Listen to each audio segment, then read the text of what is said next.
Hi friends, welcome to BRS study point YouTube channel. तो friends देखिए, जो chapter चल रहा था LCM एंड HCF, तो इसकी अब पार्ट 2 वीडियो है और इसके पहले एक वीडियो कंप्लीट कर चुके हैं। तो उस वीडियो में फ्रेंड्स हमने जो बेसिक था, बेसिक को समझे थे। तो चलिए वीडियो स्टार्ट करते हैं। और फ्रेंड्स देखिए, इसके पहले हम वर्क एंड टाइम चैप्टर को कंप्लीट करवा चुके थे। वर्क एंड टाइम चैप्टर, तो आप प्लेलिस्ट में जाकर उस वीडियो को वॉच कर सकते हैं और उस वीडियो को वॉच करने के बाद वर्क एंड टाइम में आपका कोई भी क्वेश्चन नहीं फंसेगा। तो चलिए स्टार्ट करते हैं। यहाँ पर देखिए, पहला क्वेश्चन है, वह बड़ी से बड़ी संख्या ज्ञात कीजिए जिससे 34, 59 और 84 में भाग देने पर प्रत्येक दशा में 9 शेष बचे। जैसा कि मैंने बेसिक में आपको समझाया था कि जो सब जिसमें सबसे बड़ी से बड़ी संख्या पूछेगा तो उसका हम हमेशा HCF यानी कि मौसा ज्ञात करते हैं। तो जो दिया है संख्या 34, 59 और 84 में भाग देने पर प्रत्येक दशा में 9 शेष बचता है। देखिए, जो यहाँ पर संख्या गिवन संख्या दी है 34, 59 और 84, प्रत्येक दशा में 9 शेष बचे। अगर हम पहले ही 9 को बाहर कर दें इसमें से तो कोई शेष बचेगा ही नहीं। ठीक है, तो इसमें से पहले ही हम 9 को बाहर करेंगे तो इसका हो जाएगा 34 माइनस 9 25, और 59 माइनस 9 50, और 84 माइनस 9 यानी कि 75। ये नई संख्या प्राप्त हो गई। तो अब इन तीनों संख्या का हम HCF अब यहाँ पर निकालेंगे तो जो वह बड़ी से बड़ी संख्या हमको मिल जाएगी। तो चलिए क्वेश्चन को सॉल्व करते हैं। जैसा कि मैंने आपको बताया था बेसिक में कि सबसे पहले संख्या को इस तरह लिख लेते हैं और HCF निकालते हैं। तो जो HCF होता है वह दो विधि द्वारा निकाला जाता है। एक भाग विधि और दूसरा होता है गुणनखंड विधि। जो सबसे इजी विधि होती है वह भाग विधि होती है। तो जैसा कि हमने उसमें सीखा था कि अगर मान लीजिए 3 संख्याओं को दिया रहेगा तो सबसे पहले 2 संख्याओं को सॉल्व कर लेते हैं। तो चलिए, यहाँ 25 हो गया और ये 50। जब इसको डिवाइड करेंगे तो कट जाएगा 25 दूना 50, यानी कि 2 बार में यह पूरा पूरा कैंसिल हो जा रहा है। यानी कि इन दोनों संख्याओं का मौसा हो गया 25। अब जो तीसरी संख्या होगी तो तीसरी संख्या को भी चेक करेंगे अब इसी 25 से भाग देकर। तो 25 दिया 75, यानी कि ये भी पूरा पूरा डिवाइड हो गया। यानी कि वो बड़ी से बड़ी संख्या कौन सी होगी, यानी जो HCF हमारा निकल कर आया है वह निकल कर आया 25।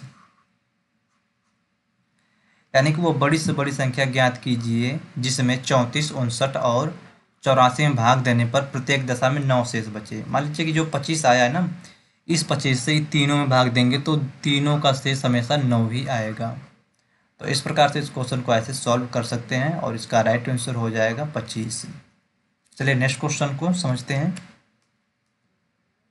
नेक्स्ट क्वेश्चन है क्वेश्चन नंबर 2। किसी संख्या में 2934 तथा 3254 में भाग देने पर क्रमशः 11, 15 शेष बचते हैं। ऐसी बड़ी से बड़ी संख्या ज्ञात कीजिए। यानी कि मौसा निकालना है।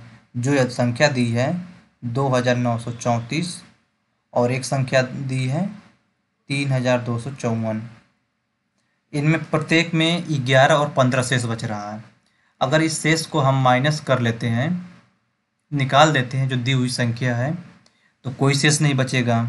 तो इसमें से हम 11 को माइनस करेंगे तो जो प्राप्त वैल्यू होगा हमारा 3229, और इसमें से जब हम 15 को माइनस करेंगे तो 14 माइनस 5 गया 9 हो गया, और यहाँ से एक यहाँ दे दिया 4, 4 में से एक जाएगा आपका यहाँ 3 हो जाएगा। ठीक है, और आपका ये ऐसे ही रहेगा। तो जो ये दोनों संख्याएं नई संख्याएं प्राप्त हुई हैं, इनका जब हम HCF निकालेंगे तो जो हमको अभिष्ट हमारा आंसर होगा वह प्राप्त हो जाएगा। तो चलिए इन दोनों संख्याओं का HCF निकालते हैं अब।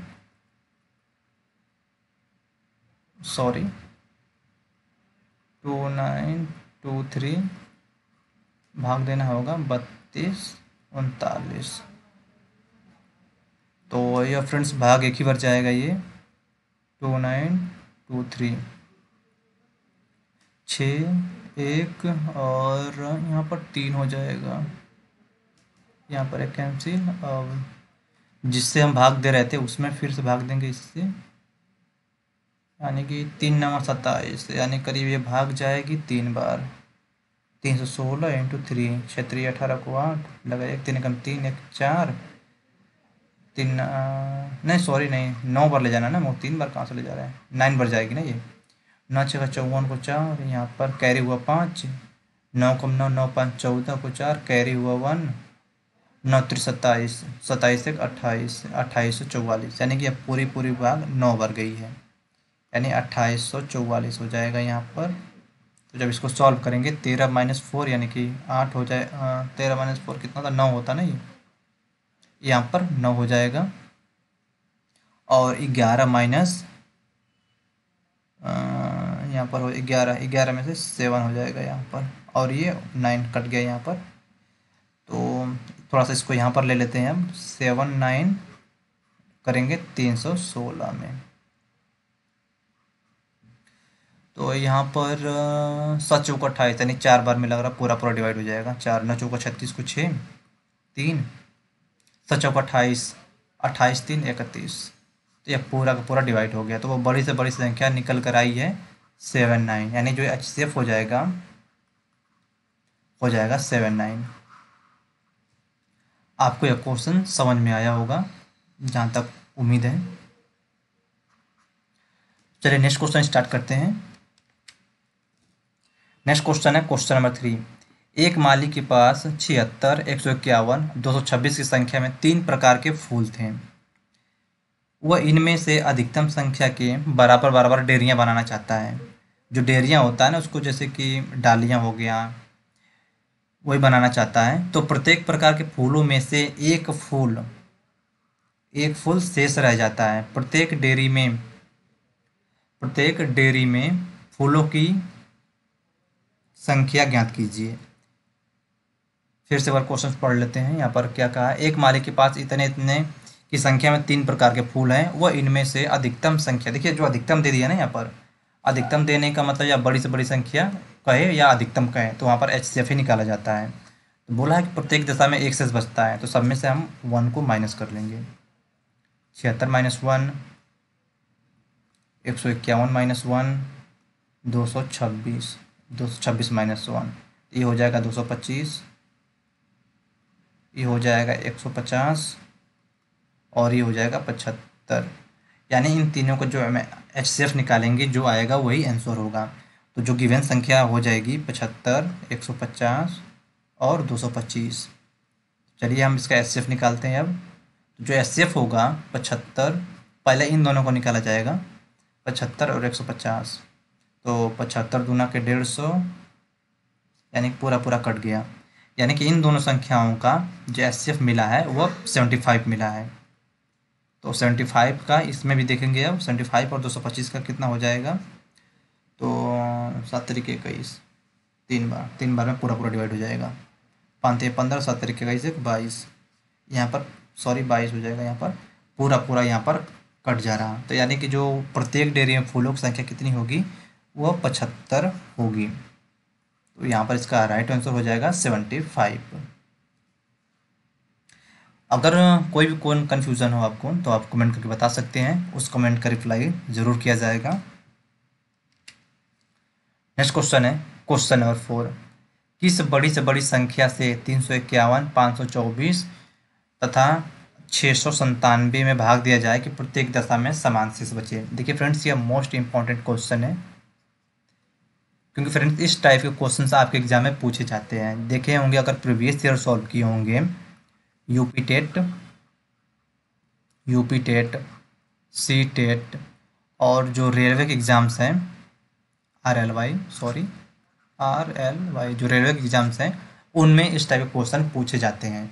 तो क्वेश्चन दिया है, किस बड़ी से बड़ी संख्या से 351, 524 तथा 697 में भाग दिया जाए ताकि प्रत्येक दशा में समान शेष बचे। अगर इस क्वेश्चन को अगर हम मान कर लगाएं, मान लीजिए x वैल्यू कुछ मान लें, तो यह क्वेश्चन काफ़ी लेंदी हो जाएगा। तो चलिए जो इसका बेसिक तरीका होता है उसको हम समझते हैं। जो गिवन संख्या दी हुई है 351, 524 697। देखिए क्या करते हैं, इसको इस वाली संख्या से घटाएंगे, यानी कि माइनस करेंगे, निकालेंगे, और इसका इस वाली संख्या का इसमें, ठीक, और जो ये वाली संख्या है इस वाली संख्या का इसमें से अंतर निकालेंगे। तो चलिए निकाल लेते हैं। 524 माइनस 351, यानी कि 3, और 7 5 12, 12 में से 5 में 7 हो जाएगा, और 4 में से 3 जाएगा, यहाँ पर 1। ठीक, ये हो गया इसमें से, यानी कि इन दोनों का अंतर हो गया। अब आते हैं जो ये दोनों हैं, इन दोनों का अंतर लेते हैं अब। 697 माइनस 524, 524 यहाँ पर 3 हो जाएगा, और ये 7 हो जाएगा, और 5 माइनस 6 173, ये भी 173 है। अब देखिए जो ये तीसरी वाली संख्या है, तीसरी वाली संख्या और पहली वाली संख्या का अंतर, 697 माइनस 351, ये कितना हो जा रहा, ये हो जाएगा 6, 7 में से गया 6, और 9 में से 5 गया 4, 6 में से 3 गया 3। तो जो हमको नई संख्याएं मिली हैं अब 173, 173 और 346। देखिए इन तीनों संख्याओं का हम एलसीएम निकालेंगे तो वह बड़ी से बड़ी संख्या प्राप्त हो जाएगी, जिससे दी हुई संख्या में भाग देने पर प्रत्येक दशा में समान शेष बचेगा। तो चलिए इनका एलसीएम ले लेते हैं, सॉरी एचसीएफ निकालते हैं। 173 और 173 यहाँ पर एक बार जाएगा, और एक बार में पूरा पूरा डिवाइड हो गया। तो यानी कि 173 और 346, इनका भी अब एचसीएफ निकाला जाएगा यहाँ पर। तो यानी कि 3, 7 दूना 34, 2 बार, यहाँ 2 बार में पूरा पूरा डिवाइड हो जाएगा। तो जो आपको एचसीएफ निकला यहाँ पर वो हो जाएगा 173। और इसी को वो पूछा था, किस बड़ी से बड़ी संख्या में भाग देने पर प्रत्येक दशा में समान शेष बचेगा। तो वह 173 से भाग देंगे इन तीनों संख्याओं में तो समान शेष बचेगा। अगर शेषफल पूछे तो जो दी हुई संख्या है किसी एक में एचसीएफ से आप डिवाइड कर देंगे तो जितना शेषफल आएगा वही आपका आंसर होगा। चलिए इस टाइप के क्वेश्चंस को आगे अगले वाले क्वेश्चन में हम लोग समझते हैं।